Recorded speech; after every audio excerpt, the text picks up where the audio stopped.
আপনি দেখছেন news now, আমরা জানি কোনটা খবর। পুনরায় শিক্ষা দপ্তরের সামনে বিক্ষোভ প্রদর্শন করেন 2024 সালে ট্যাট পরীক্ষায় উত্তীর্ণ চাকুরি প্রত্যাশীরা। দীর্ঘদিন ধরে নিয়োগ প্রক্রিয়া বন্ধ থাকার প্রতিবাদে এবং অবিলম্বে শিক্ষক নিয়োগের দাবিতে এদিন রাস্তায় নামেন তারা।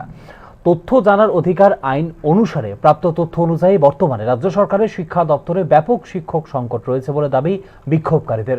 চাকুরি প্রত্যাশীদের বক্তব্য অনুযায়ী রাজ্যে বর্তমানে ইউজিটি শিক্ষকের শূন্যপদ রয়েছে 1006টি এবং জিটি শিক্ষকের শূন্যপদ রয়েছে 2703টি। অথচ 2023 সাল থেকে 2025 সাল পর্যন্ত এই সময়সীমা এখনো পর্যন্ত কোনো নিয়োগ প্রক্রিয়া শুরু হয়নি।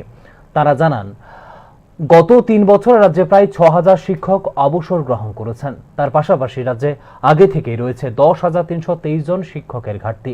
জিটি এবং ইউজিটি অবসরপ্রাপ্ত শিক্ষক এবং 10,323 ছাঁটাইকৃত শিক্ষকদের শূন্যপদ মিলিয়ে মোট শিক্ষক শূন্যপদের সংখ্যা দাঁড়িয়েছে প্রায় 20,000-এরও বেশি।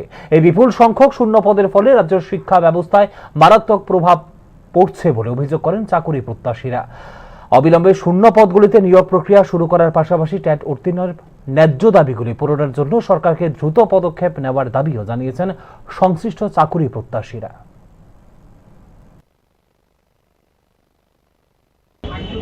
ইউজিটিতে মানে আন্ডার গ্রাজুয়েট টিচারে বর্তমানে রাজ্য সরকারের ওদের তৈরি করা পোস্ট ক্রিয়েট করা আছে অলরেডি 1606 জন আন্ডার গ্রাজুয়েট, আর আমরা পাস করেছি শুধুমাত্র 368 জন।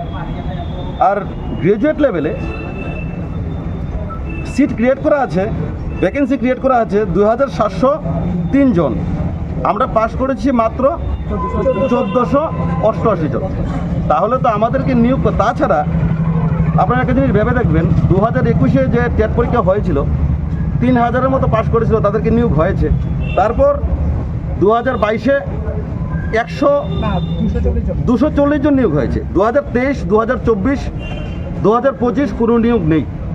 2023, 2024-এ কোনো পরীক্ষাই হয়নি, বিভিন্ন জটিলতার কারণে পরীক্ষা হয়নি, তাহলে কোনো নিয়োগ নেই। এই 3 বছরে কী পরিমাণ শিক্ষক অবসর নিয়েছে?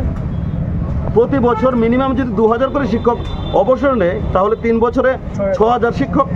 তাছাড়া 10,323-এর যে ভ্যাকেন্সিটা রয়েছে, এটা তো এখনও পূরণ হয়নি।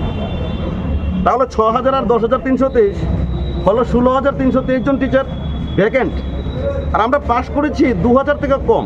তাহলে আমাদেরকে নিয়োগ করার ক্ষেত্রে এত কেন জটিলতা?